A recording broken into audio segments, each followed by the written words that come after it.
Mesdames et messieurs, bonsoir. Le principe s'appelle reddition des comptes. Bienvenue donc dans Heure du bilan. Aujourd'hui, nous recevons Félix Lama. Il est le ministre de l'élevage. Avec lui, il sera question tout à l'heure de revisiter le bilan de son département, d'aborder la gestion du parc animalier et d'expliquer les dispositifs d'accompagnement destinés aux acteurs du secteur. Quelle perspective pour l'année 2026? Le principal intéressé répondra tout à l'heure à toutes ces questions ici en plateau. Monsieur le ministre, bonsoir. Bonsoir. Merci d'avoir accepté notre invitation. Merci. Amara Kamara, bonsoir. Bonsoir Condé, bonsoir Monsieur le ministre. Bonsoir. Alors, vous êtes le chef du département de l'élevage, un département qui vient d'être créé il n'y a pas longtemps par le président Mamadi Doumbouya. Quand on vous dit aujourd'hui de parler de ce département, qu'est-ce que vous pouvez dire aux téléspectateurs?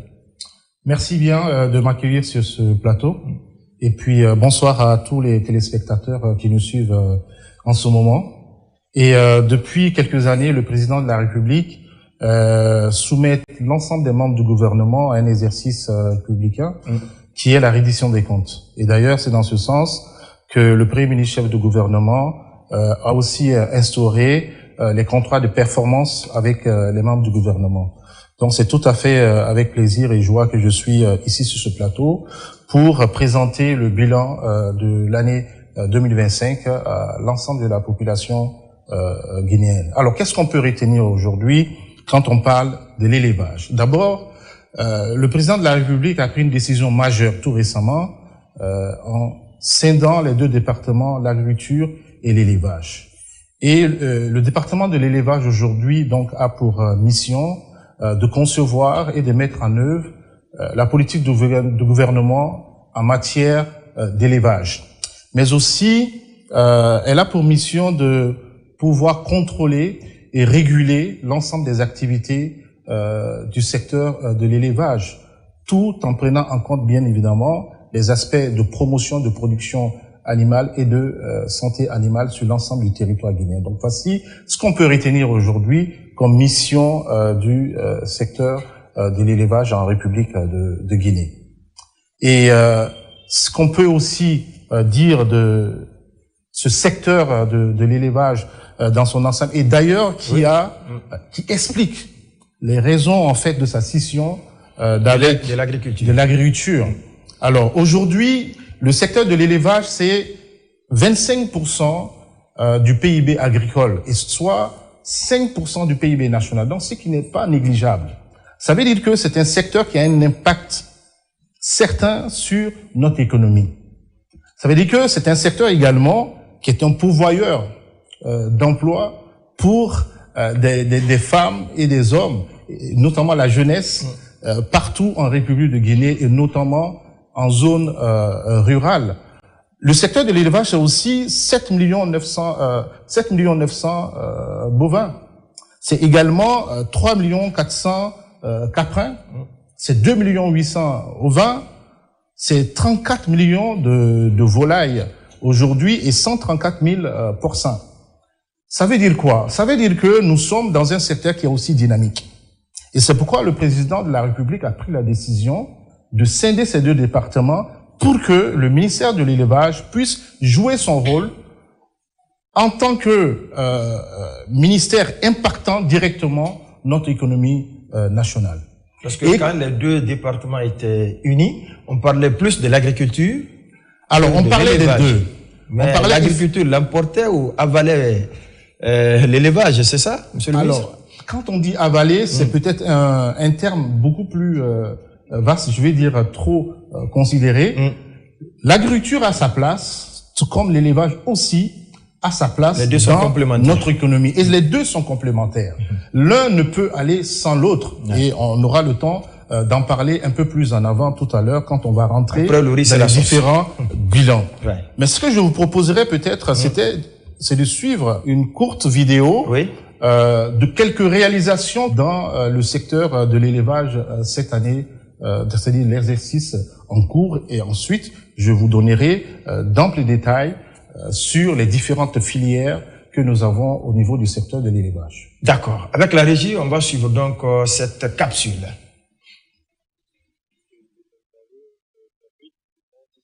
Créé par décret présidentiel le 29 juillet 2025, le ministère de l'Élevage conduit aujourd'hui plusieurs chantiers majeurs pour renforcer la souveraineté alimentaire et nutritionnelle de la Guinée. Pour faire de l'élevage un secteur pleinement réglementé, le ministère a élaboré les textes d'application du Code pastoral et du Code de l'élevage et des produits animaux. Avec une approche centrée sur les filières de production, le département a apporté un soutien déterminant aux éleveurs touchés par la grippe aviaire. 500 000 poussins distribués, un appui financier pour relancer leurs activités, ainsi que 100 000 poussins supplémentaires et 400 tonnes d'aliments pour redynamiser la filière avicole.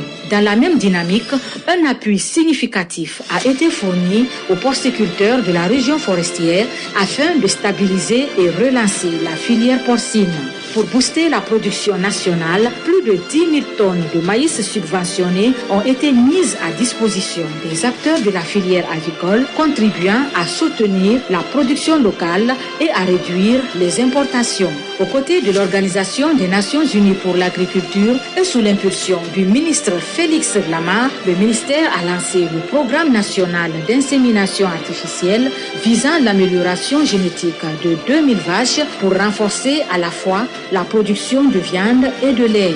La santé animale et donc humaine reste aussi une priorité. Le 26 novembre 2025, la campagne nationale de vaccination contre la rage a été officiellement lancée avec 300 000 doses disponibles sur tout le territoire.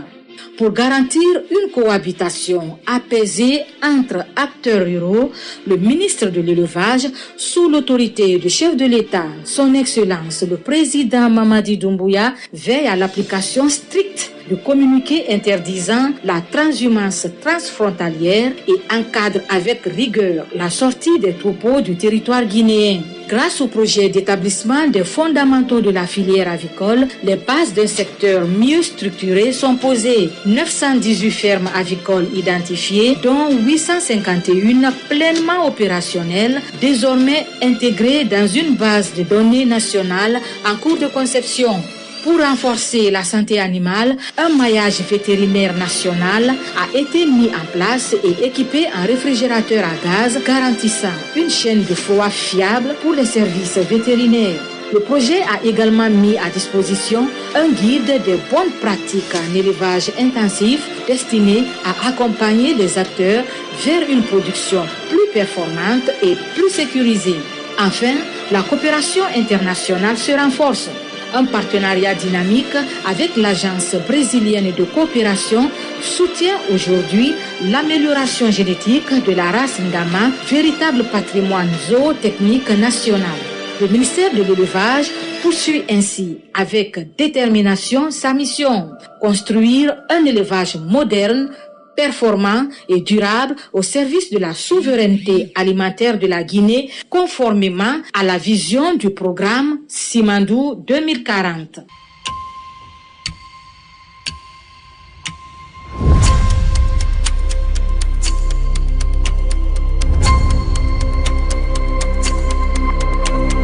Retour en plateau. Alors, monsieur le ministre, on a suivi cette capsule qui fait un résumé, mais tout ne peut pas être exhaustif dans cette vidéo. Qu'est-ce que vous pouvez davantage nous donner comme autre explication? Effectivement, ça, c'est vraiment un résumé de tout ce que nous avons pu faire. Ouais. Alors, il faut savoir que la vision du chef de l'État, c'est d'atteindre notre souveraineté alimentaire et nutritionnelle en République de Guinée. Et pour ce faire, vous avez 3 grands secteurs qui participent à l'autosuffisance alimentaire et nutritionnelle. C'est le secteur de l'agriculture, le secteur de l'élevage et le secteur de la pêche qui participent à l'atteinte. Au niveau de l'élevage, qu'est-ce que nous avons fait? D'abord, nous avons l'année dernière réalisé les états généraux de l'agriculture et de l'élevage. Et au sortir de ces états généraux, donc de ces assises nationales, où nous avons fait le diagnostic complet du secteur de l'élevage, nous sommes sortis avec 5 axes stratégiques pour pouvoir développer, moderniser le secteur de l'élevage. Le rendre intensif. Exactement. C'est-à-dire que notre objectif est de passer peu à peu d'un élevage traditionnel, donc extensif, vers un élevage moderne intensif. C'est cela qui nous permettra d'atteindre vraiment les chiffres ou les objectifs que nous visons c'est-à-dire que avoir un cheptel qui permette de nourrir par nous-mêmes nos populations, conformément aux besoins que nous avons déjà identifiés sur le terrain. Donc, ces 5 axes stratégiques sont lesquels? 1, nous avons la gouvernance. 2, après je reviendrai un peu pour détailler, nous avons la gouvernance. Deuxièmement, nous avons l'alimentation de qualité. On ne peut pas faire de l'élevage sans avoir une alimentation de qualité.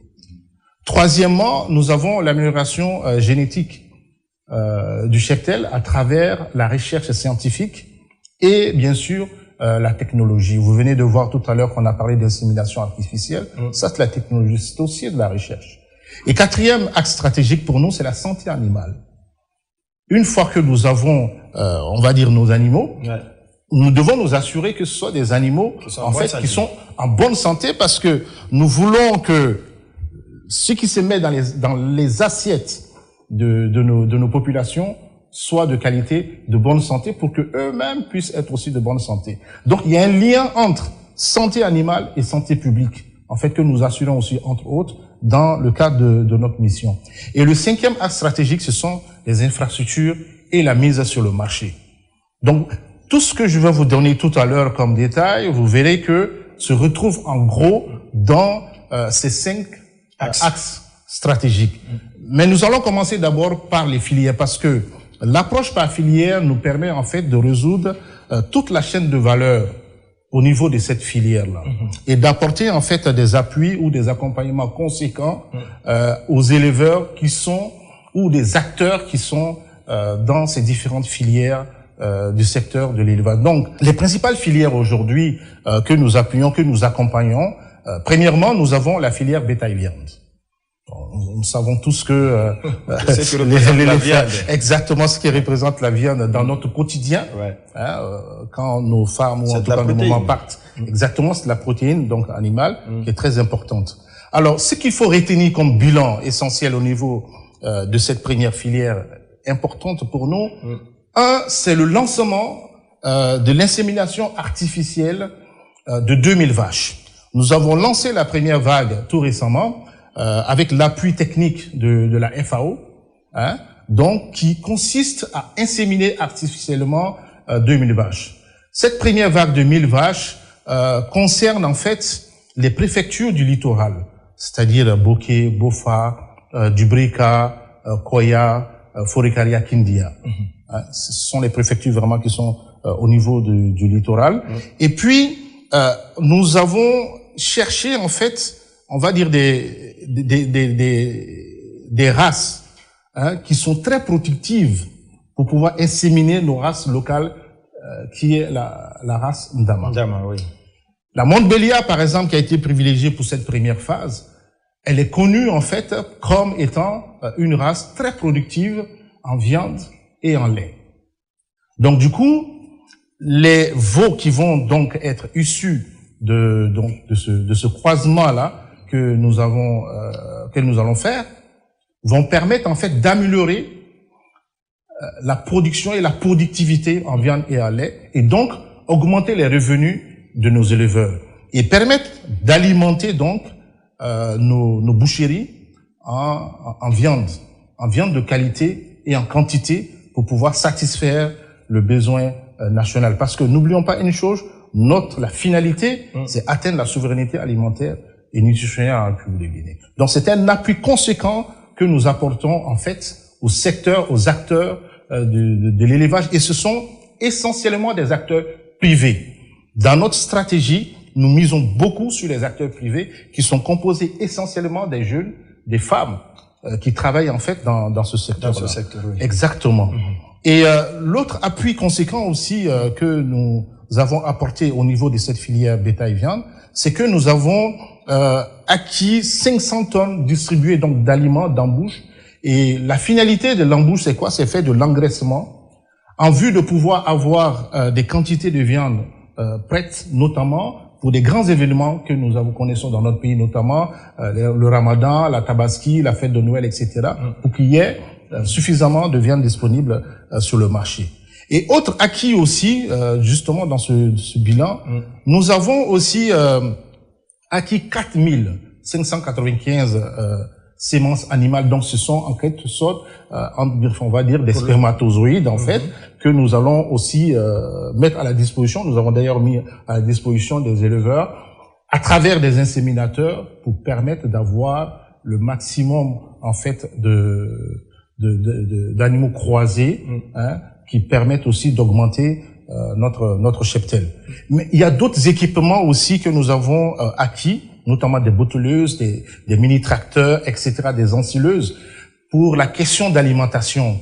Vous voyez, ce sont en fait des équipements qui permettent de pouvoir couper des herbes en fait qui sont destinées à l'alimentation du bétail en fait, et puis de les rendre en balles qu'on peut conserver, et pendant les moments où il n'y a pas de verdure, on peut donner comme aliment au bétail. Ça, c'est quelque chose de très très important. Nous avons par exemple acquis aussi 600 000 grillages pour pouvoir permettre de réaliser des enclos pour les éleveurs, pour éviter la divagation, etc., que nous connaissons en ce moment.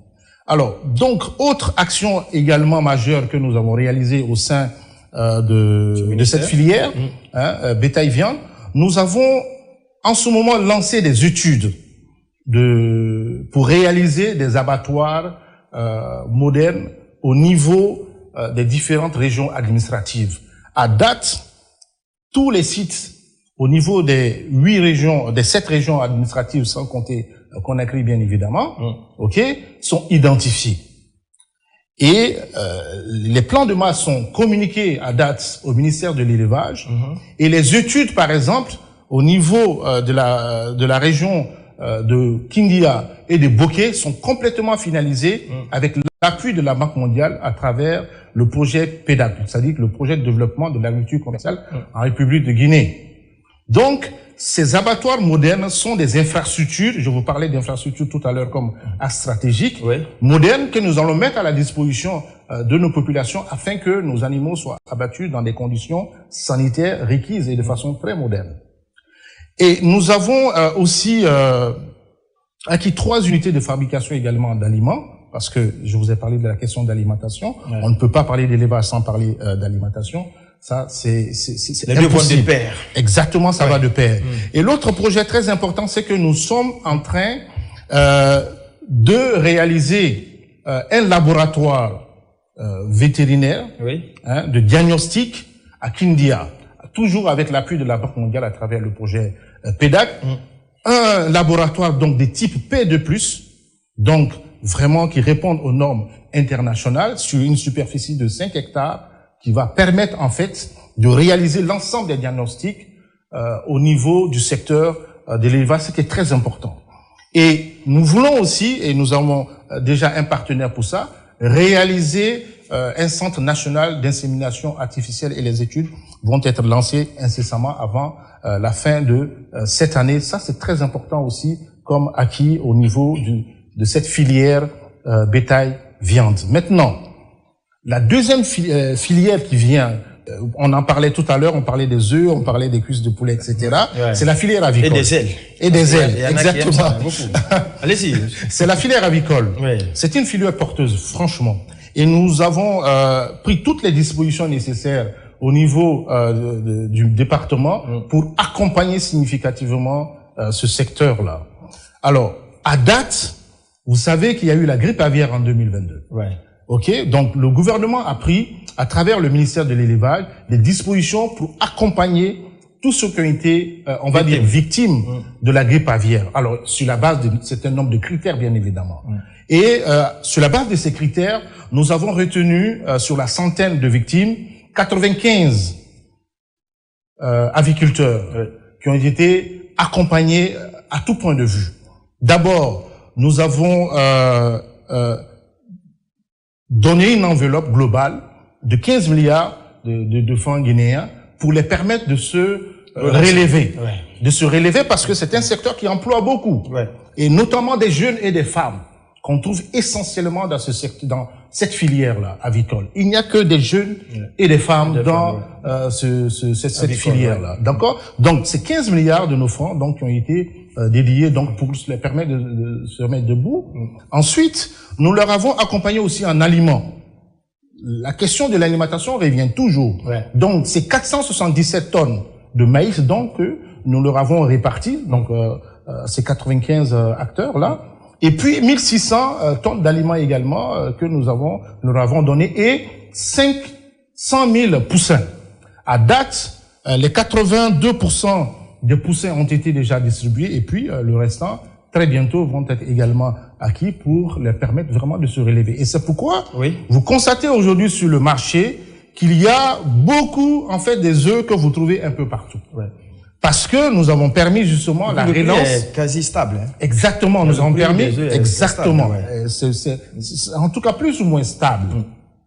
Et c'est ce que nous voulions justement, à travers cet accompagnement-là, parce que ça doit avoir un impact. Et aujourd'hui, nous voyons visiblement cet impact-là. Non seulement nous avons permis à des acteurs qui étaient complètement désespérés de se remettre debout, donc à recréer dans des emplois pour cette jeunesse-là et pour ces femmes-là, et puis fournir le marché en aliments, en protéines, en fait, de qualité dont nous avons besoin. Mais c'est pas tout au niveau de cette filière avicole. Nous avons également apporté, à travers une convention que nous avons signée avec la Fédération interprofessionnelle nationale avicole, une convention où nous avons également appuyé les acteurs de cette filière-là à hauteur de 100 000 poussins, donc additionnels, et 400 tonnes d'aliments que nous leur avons également donné pour qu'ils puissent répartir aux différents membres qui gratuitement sont dans le secteur de l'aviculture. Ce sont des accompagnements constants. Et je vous dis pourquoi on le fait. Ça a été gratuit, bien évidemment. Mais pourquoi nous le faisons? C'est pour que le panier de la ménagère ne soit pas impacté in fine. C'est ça, en fait. Et le bien-être dont on parle, il faudrait pas que quand nos mamans ou nos femmes partent au marché pour acheter l'alvéole, qu'on donne un prix où ils peuvent pas se permettre. Or, ils doivent pouvoir se permettre d'acheter des aliments à travers les bourses qu'ils ont. C'est pourquoi l'État continue de subventionner certains secteurs, continue à les accompagner. Et mieux, ce que nous faisons au niveau du cordon douanier à travers le ministère du Budget, par exemple, il y a un arrêté et puis qui décrit en fait des intrants agricoles et des intrants de l'élevage qui sont aussi exempts de certains normes en fait de droits des taxes pour les permettre justement de pouvoir travailler et de mettre sur le marché des produits qui soient accessibles à nos populations. D'accord. Vous avez d'autres sujets forcément à débattre, mais on va permettre à Amara Kamara de poser la première question parce qu'on a déjà abordé la filière bovin, on a fait pour les poules, il y a peut-être les porcs qui restent, mais il va poser une première question. Peut-être si je peux rajouter un dernier élément sur ce très rapidement, alors. Avicole, nous avons également subventionné 10 000 tonnes de maïs via un GIE qui est sur place pour pouvoir permettre justement d'avoir des produits d'aliments, des produits d'origine animale qui soient très abordables sur le marché. D'accord. Ça c'est un point très important. Alors, Monsieur le ministre, nous constatons qu'il y a beaucoup à faire dans votre ministère et que vous dirigez d'ailleurs en concomitance avec le ministère de l'Agriculture depuis des années pratiquement. Alors, pour 2025, quel a été le budget que l'État a mis à votre disposition pour mener toutes ces actions que vous venez d'énumérer? Alors pour 2025, le budget tourne autour de 250 milliards de nos francs guinéens. Et nous avons pu, on va dire, en termes de réalisation globale, nous avons atteint un taux de décaissement de 67%. Et ce taux a été investi dans quel secteur prioritairement? Alors, c'est bien sûr dans le secteur de l'élevage, mais dans quelle filière? Oui, d'accord. Alors, c'est ce que je vous cite aujourd'hui. C'est ce que je suis en train de vous citer. La filière. Ah oui, bien évidemment. Il y a la filière porcine, il y a les apiculteurs également, il y a d'autres filières. Et je vais en venir. Donc, tout ce que je viens de vous citer là, nous avons acquis. Donc, sur tout ce qui est acquisition, c'est en cela qu'on puisse. Tous ces accompagnements. Mais c'est pas tout. Il y a aussi les investissements que nous allons réaliser, en fait. Des projets d'envergure, et je vais vous en parler. La boucherie moderne, c'est ça? Alors, les études qui vont être réalisées permettront de réaliser, mais on parle de 2025. Là. Bien entendu. Donc l'année en cours. L'investissement le plus important que nous allons réaliser cette année, et le 20 décembre à venir, nous allons poser la première pierre, on va dire, de la première zone de pâturage d'envergure en République de Guinée et précisément à Fumbadou, qui est une sous-préfecture de la préfecture de Lola. Vous allez me poser la question, mais pourquoi? Pourquoi là-bas? Oui. Mais déjà, tout le cheptel guinéen a presque migré de ce côté-là. Vers la Guinée forestière. En Guinée forestière. À Beila, à Lola, à Massanta, Guikédou, Kisdou, etc. OK? Et c'est la zone la plus conflictuelle aujourd'hui. Quand on parle de conflit entre agriculteurs et éleveurs, c'est la zone la plus chaude, on va dire. Mais il y a eu quand même beaucoup d'actions qui ont été réalisées. Je vais y revenir tout à l'heure quand on va parler de la question de la transhumance. Bien sûr. Pour vous expliquer pourquoi nous avons identifié 1950 hectares à Fumbadou que nous allons réaliser comme zone de pâturage avec toutes les infrastructures, toutes les commodités possibles, les abreuvoirs, la culture fourragère pour pouvoir nourrir justement les animaux, les postes vétérinaires pour pouvoir donc s'occuper de la santé, etc. Donc ça, c'est un projet d'envergure. Cet investissement, il est important. C'est pourquoi vous avez justement ce budget-là en termes d'investissement que nous allons réaliser, mais également en termes d'acquisition que je viens de vous citer, entre autres. Et il y a d'autres acquisitions, notamment au niveau de la filière porcine et de la filière apicole.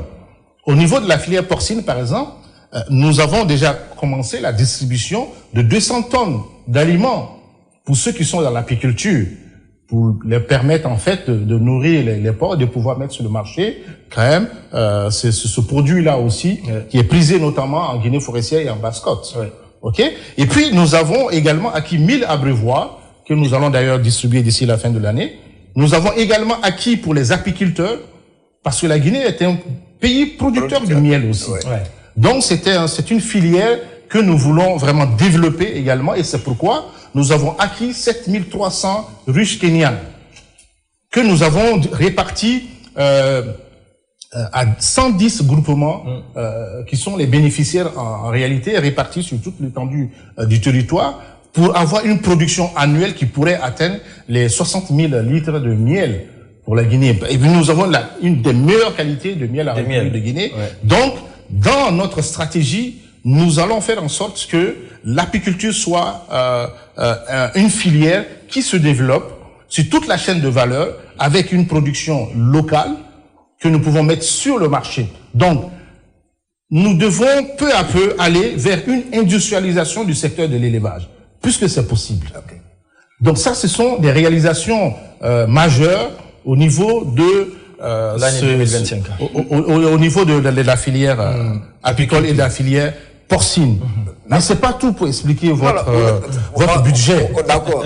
Parce qu'on n'a pas parlé encore de santé animale. D'accord. On a vu aussi que vous insistez beaucoup sur la filière bovine, parce que vous parlez d'insémination artificielle là. Tout à fait. Mais on se rend compte que vous priorisez les préfectures de la du littoral, alors que les zones de Fouta et de la forêt, notamment Beila, Lola, sont indiquées comme étant les grandes zones de production. Je vous explique. Je vous ai dit que l'insémination artificielle allait se faire sur 2000 vaches. Nous avons lancé la première phase qui est 1000 vaches inséminées artificiellement et qui se déroule le long du littoral. Et les 1000 autres vaches vont se dérouler dans les autres préfectures que vous êtes justement en train de citer, notamment en Guinée forestière, en Haute-Guinée et en Moyenne-Guinée. Mais ça, c'est un premier programme que nous lançons et nous espérons, avec l'appui justement de nos partenaires techniques, notamment la FAO, de pouvoir continuer à faire de l'insémination artificielle mais contrôlée, parce que nous devons préserver notre race locale, donc il y a la race Ndama. Et cette insémination artificielle a eu aussi d'autres conséquences positives. Pourquoi? Parce que ça nous a permis de former une quarantaine de jeunes Guinéens aux techniques d'insémination artificielle. Donc aujourd'hui, nous allons avoir la compétence disponible sur le territoire national afin de poursuivre justement cette technique-là d'insémination sur l'ensemble du territoire pour continuer à développer. Donc nos éleveurs auront à leur disposition des inséminateurs qui sont guinéens, formés ailleurs, mais qui sont là et qui travaillent avec le ministère de l'élevage et qui permettront justement aux éleveurs qui veulent aller vers cette technique-là, donc avancer pour pouvoir rendre ces services-là. Et nous avons des équipements que nous avons acquis également dans ce sens pour faire ces inséminations artificielles. Pour venir sur la santé animale aussi, parce que c'est quelque chose de très important. Non, mais avant d'aller là, monsieur le ministre. Oui. Sur le marché, certes, l'aviculture est en train de prendre de l'élan. Aujourd'hui, vous avez cité les chiffres, vous avez donné des statistiques de personnes travaillant sur cette filière.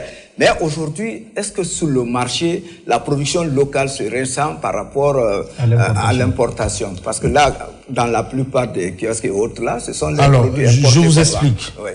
Dans l'aviculture, il y a les œufs, il y a la partie chair. Oui. Alors, je parle de la partie chair maintenant. Exactement. Sur la partie œufs, on pense qu'on a fait de gros progrès et c'est pourquoi les importations des œufs sont presque quasi nulles. L'année dernière, nous avons connu, mais la courbe. Aujourd'hui, avec l'appui qu'on a apporté au secteur avicole et notamment les victimes de la grippe aviaire, on a vu une croissance de la production au niveau des œufs. Maintenant, au niveau de la chair, là, c'est beaucoup plus faible. Je vous explique. Aujourd'hui, on importe autour de 70 000 tonnes de poulet de chair en République de Guinée. La production par an, la production nationale est autour en fait de 5%, on va dire par là. Mais la bonne nouvelle pour nous Guinéens, c'est que nous avons des acteurs privés majeurs aujourd'hui avec lesquels nous avons signé des conventions et qui sont des Guinéens qui vont permettre de booster la production nationale à partir de décembre 2026. Et d'ailleurs, nous allons signer une convention, un contrat programme, un contrat de performance avec la finale où tous ces acteurs de la chaîne de valeur sont regroupés, pour dire que nous devons inverser la tendance en décembre 2026 en absorbant l'importation au moins à hauteur de 50%. C'est-à-dire que les 50% qui sont exportés, nous devons pouvoir les produire directement ici. Et aujourd'hui, nous avons des acteurs tels que Fermaf qui sont sur le marché, qui ont une ambition de production de 15 millions de poulets de chair par an.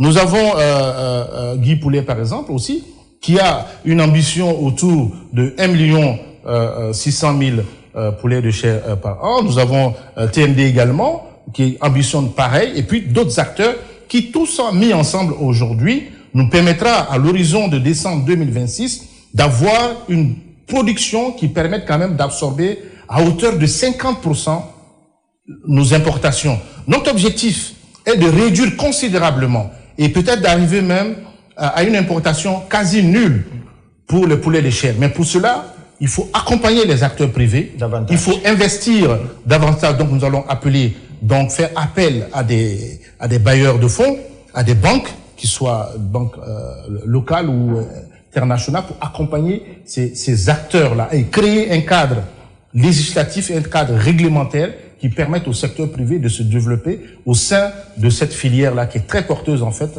pour notre pays. Alors, vous insistez sur la santé. Il y a aussi la question des différents citoyens. Et cela passe, de mon point de vue, également par la construction des boucheries modernes. Vous avez dit tout à l'heure qu'il y a un projet dans ce sens. Mais au compte de la zone spéciale de Conakry, qu'est-ce qui est prévu, monsieur le ministre? Parce que on a eu l'impression que tous les ministres qui passent disent la même chose. On a identifié les sièges, mais on n'arrive toujours pas à construire des boucheries modernes. On se rappelle de ce projet lancé à l'époque par Mokhtar Diallo du côté de Kabélé. On en est à quel niveau concrètement? L'abattoir. Alors, très bien. Parce que quand vous partez là où on abat nos animaux, vous n'avez pas envie de consommer au visa de la situation qui se passe, quoi. Il y a un peu de tout, des déchets. Tout à fait. Alors, la question des abattoirs. Premièrement, l'État a lancé à Kabélé on va dire un abattoir moderne. Qui ne finit pas. Qui ne finit pas, effectivement, d'une capacité de 200 têtes jour, extensible à 400 têtes jour. Alors, à date, où est-ce que nous en sommes? Plusieurs rencontres ont été faites, visites sur le terrain, avec la CGP. Et puis, nous avons à date un planning de finition de cet abattoir. C'est un abattoir qui environ représente 70% en équipement, donc en acquisition d'équipement. Et les 30 autres %, c'est vraiment des travaux de génie civil qui doivent se réaliser sur le terrain.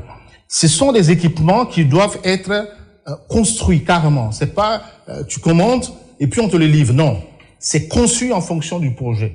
D'accord. D'accord. Donc C'est une fois les travaux de génie civil terminés, on commande les équipements en fonction de l'espace. À date sont entièrement commandés, de l'abattoir, entièrement commandés. Et pas plus tard que la semaine dernière, j'ai reçu de l'entrepreneur l'assurance justement, l'attestation d'assurance de transporter ces équipements-là. Autrement, c'est des équipements qui, on peut dire, sont disponibles maintenant? Ces équipements sont pas disponibles en Guinée. Ces équipements sont finis, construits en Europe, fabriqués complètement en Europe. Maintenant, nous sommes dans la phase où l'entrepreneur va embarquer l'ensemble de ces équipements sur le trajet donc Europe-Conakry pour être installés au niveau de l'abattoir. Cela dit, nous n'avons pas hésité et j'ai écrit une mise en demeure à l'entrepreneur pour lui dire qu'il a un délai de 1 mois pour que l'ensemble de ces équipements soient ici à Conakry pour pouvoir être montés pour que en début d'année nous puissions procéder au lancement, à l'opérationnalisation de notre abattoir. Ça, c'est le premier abattoir. Les travaux sont finis? Non, les travaux ne sont pas finis. Je vous ai dit que c'est un projet où 70% sont équipements. Ces équipements sont déjà fabriqués. D'accord. Quand ils viennent, c'est simplement les monter. Parce que les travaux de génie civil sont déjà là. Il faut simplement les monter, les mettre en musique. Faire les dernières finitions. Exactement. Et puis, lancer, opérationnaliser l'abattoir. Donc ça, c'est l'abattoir de Kagbélé. Je vous parlais que les études sont également finalisées à date avec le soutien de la Banque mondiale pour l'abattoir de Kindia et de Boké. Je vous ai également dit que pour les autres préfectures, les autres régions administratives, notamment, notamment Labé, Mamou, Farana, Kankan, Zérékoré, également les zones où nous allons réaliser ces abattoirs sont identifiées. Et les études seront réalisées par l'ACGP pour que, à partir de 2026, nous puissions démarrer aussi la construction des abattoirs modernes dans les différentes régions administratives de notre pays. Et pour vous dire, dans le cadre du programme Simandou 2040, et l'ensemble des projets qui sont intégrés au compte du ministère de l'élevage, nous prévoyons la réalisation, donc, à travers le programme Simandou 2040, de 25 abattoirs pour notre pays. Et de et de 35 boucheries modernes également. Mais déjà pour l'année 2026, nous avons déjà, j'ai signé, un appel d'offres pour la réalisation des boucheries modernes pour la zone spéciale de Conakry, du Grand Conakry. Donc, les 13 communes de Conakry pour pouvoir disposer des boucheries modernes pour que on puisse y vendre de la viande de façon très sécuritaire. D'accord. Donc voilà un peu pour répondre à votre question. En attendant les 25 abattoirs modernes, vous pensez un abattoir par région peut suffire pour des préfectures comme Zérékoré qui a au moins 5 à 6 préfectures? Alors, je vous ai dit que nous allons réaliser 25. Pour le moment, nous devons en réaliser déjà dans les régions administratives. Ensuite, quand vous faites la soustraction 7 de 25, il vous en reste encore. Les régions où, parce que on ne construit pas pour construire des abattoirs. Il faut construire des abattoirs en fonction de la demande, en fonction de la capacité de la région à pouvoir fournir les abattoirs en matières premières qui sont le bétail. Donc, nous allons cibler les zones... Conakry, c'est le premier marché.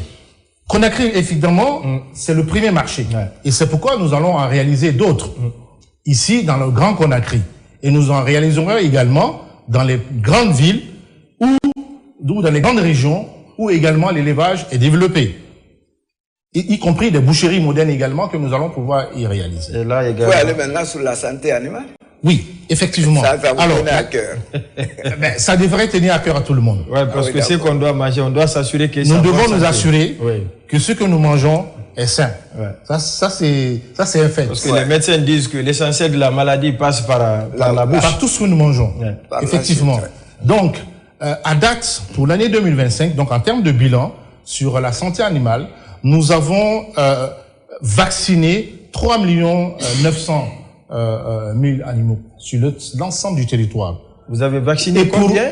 3 900 000 animaux. D'accord. Sur 7 millions et quelques. Gros et petits ruminants. Ah, d'accord. Sur l'ensemble du territoire et pour, on va dire, des maladies les plus connues dans notre pays. C'est quoi? C'est la peste des petits ruminants, c'est la péripneumonie contagieuse bovine, c'est le charbon bactérien.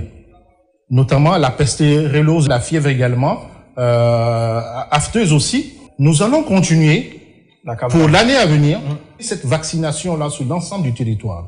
Et pour l'insémination artificielle que nous avons lancée pour les 2000 vaches, nous sommes rassurés que ces vaches-là sont saines. Et s'il y a des vaccins qui devaient être administrés, tous ces vaccins ont été donc administrés. Et l'autre chose, en parlant de santé animale, nous avons aussi des animaux de compagnie, donc les chiens et les chats. Ouais. Donc j'ai lancé tout récemment la campagne nationale de vaccination contre la rage.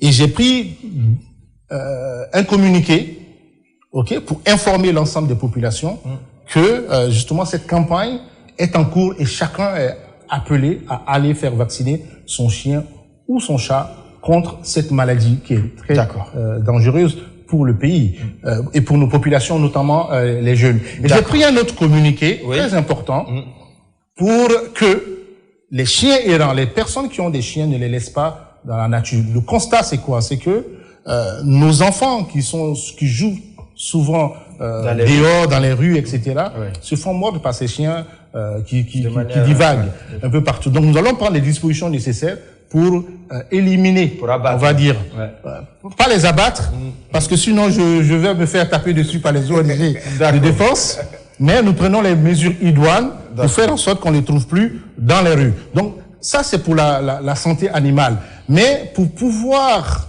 développer la santé animale, il faut avoir des infrastructures.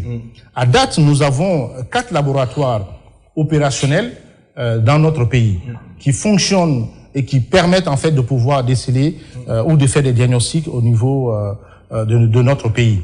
Nous avons réalisé uniquement pour cette année 20 000 analyses biologiques, par exemple, parce que nous avons un laboratoire central vétérinaire de diagnostic.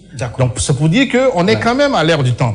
Le ministère de l'élevage se construit, se développe et c'est un secteur qui impacte surtout les populations parce que c'est ce qui va directement dans les assiettes. Félix Lama, il est le ministre de l'élevage. À présent, on va partir avec la question des citoyens.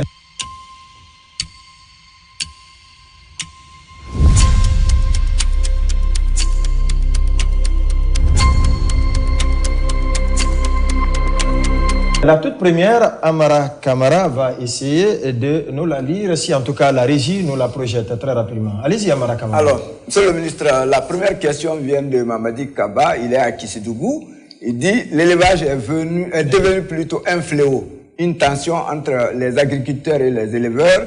Quelles sont les dispositions prises pour le respect du code pastoral en République de Guinée ?» En 2 minutes, la réponse. Allez-y, monsieur le ministre. Alors, effectivement... on a connu le conflit entre agriculteurs et éleveurs depuis ça date de très longtemps, des décennies. Mais depuis que j'ai pris les rênes du ministère de l'Agriculture et de l'Élevage, et plus précisément maintenant du ministère de l'Élevage, nous avons pris des mesures, on va dire draconiennes cette fois-ci. D'abord, nous avons interdit la transhumance transfrontalière sur l'ensemble du territoire national.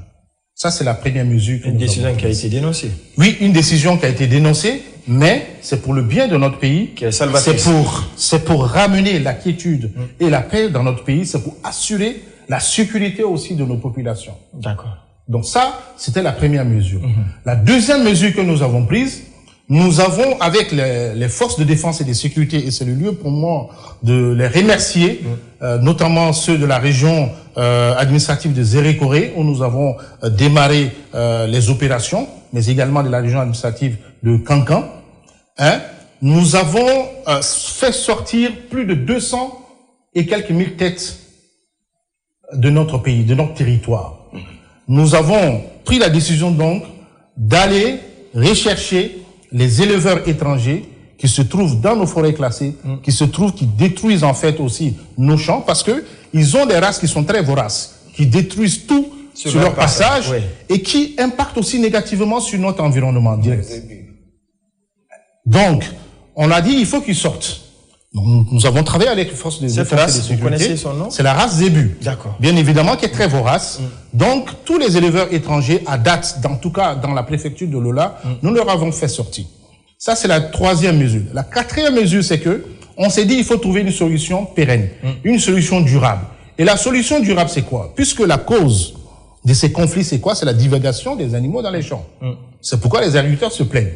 Mais si ils sont contenus dans des zones de pâturage entièrement clôturées, aménagées, je pense qu'il y a moins de problèmes. D'où le lancement de ce projet en décembre. D'où le lancement en décembre 2025, donc de la réalisation de 1950 hectares seulement pour Foumadou. Notre objectif dans Lola, c'est de réaliser 3000 hectares de zones de pâturage. Au niveau de Beila, nous allons également réaliser des zones de pâturage. À Massanta, nous en ferons pareil. À Kissidou, à Gekedou, dans la région administrative de Kankan, notamment à Kérané, à Mandiana, nous en ferons pareil. En Moyenne-Guinée, nous en ferons aussi pareil afin de peu à peu montrer à nos éleveurs qu'il est possible de passer d'un élevage traditionnel, de divagation, etc., vers un élevage intensif moderne où nous pouvons cantonner du nomadisme à la sédentarisation. À la sédentarisation. Oui, on va prendre une autre question, peut-être la dernière.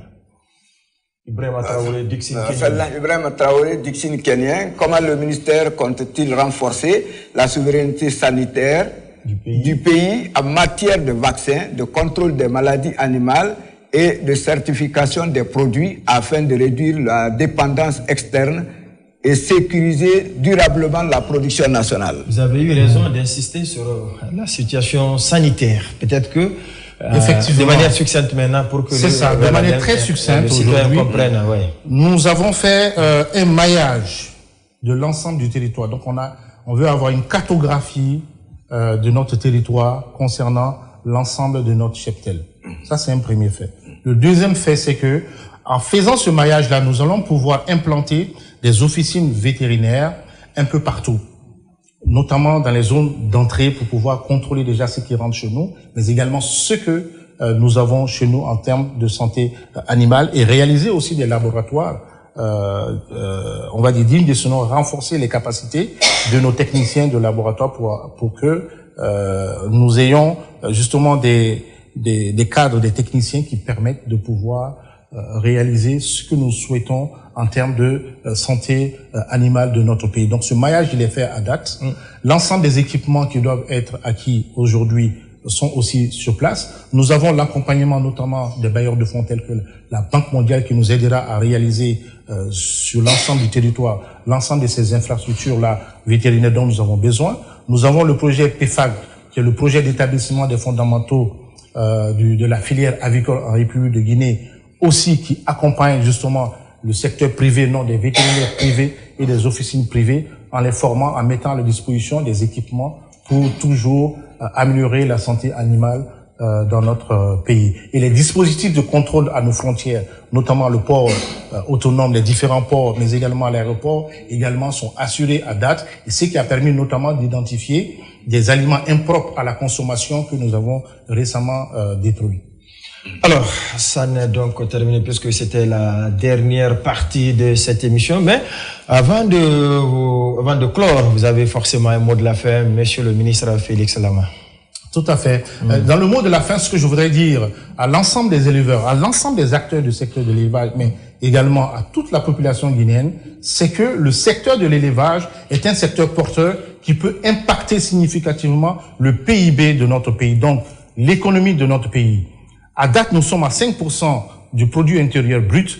Notre objectif, c'est d'en faire davantage. Aller au moins jusqu'à 15% du PIB, mais cela en modernisant l'ensemble du secteur, en mettant en place un cadre juridique, législatif et réglementaire qui permettent aux acteurs du privé de pouvoir justement se développer au sein de ce secteur-là. Et le potentiel pastoral de la Guinée est tel que nous n'avons pas le choix et c'est un secteur qui permettra, avec les autres secteurs que je venais de citer, l'agriculture, la pêche, de pouvoir atteindre la souveraineté alimentaire et nutritionnelle en République de Guinée. Merci à vous, Monsieur Félix Lama. Je rappelle que vous êtes le ministre de l'Élevage. Merci à vous également, Amara Kamara. Merci, Monsieur le ministre. Merci à vous, chers téléspectateurs. Ça n'est donc terminé pour ce tout numéro. On se reprendra avec un autre ministre pour parler de son département. Portez-vous bien.